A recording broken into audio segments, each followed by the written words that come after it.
So this is our 200-ton press. This is a result of a lot of customer questions on capabilities and capacities. We've got it shut off because it's kind of loud when it's operating. The snap through is pretty significant. This allows me to talk to you without any hearing protection and noise in the background. So anything that we couldn't do in our original 60-ton presses, we kind of hit our limit depending on geometry at 10 to 11 inches, again, depending on geometry. But I had a lot of requests for things that were 9, 10, 11, 15 inches with more geometry. Stators with tabs and lugs, rotors with multiple features in the middle like kidneys, that kind of thing. So a couple of years ago, we did some research. We went out, we found a press, and we put this in place. This will give us the ability to do your products that are up to roughly 20 inches in diameter, depending on geometry. And that's using a compound tool. So what we're doing is a one-time, one-hit, very concentric rotor or stator, not a two-part. And the thing you're going to give up on that is you're going to have radii in the corners of about 7 thousandths. And the thing that you're going to save with that process is probably 2 to 2.5 times the cost. So this is a cost reduction on your parts by stamping them instead of laser cutting them. And it's a cost reduction on the die by using a compound tool. Can we do a progressive tool? Absolutely.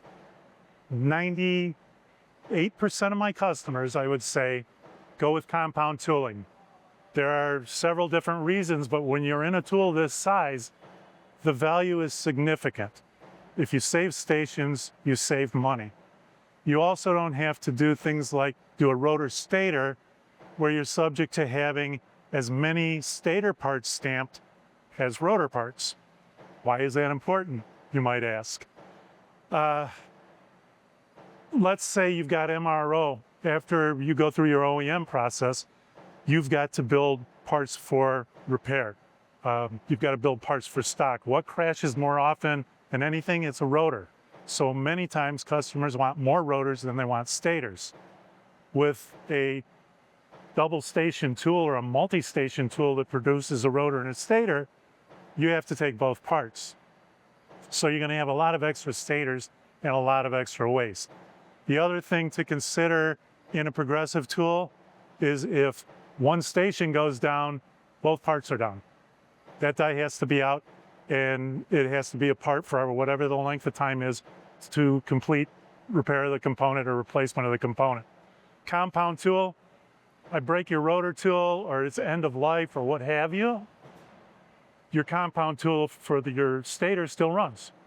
So there are a lot of advantages to it over the cost savings. Again, the only thing you really have to give up on that is if you can live with the corner radii, because we're not slicing the corners off with a secondary operation or a secondary punch.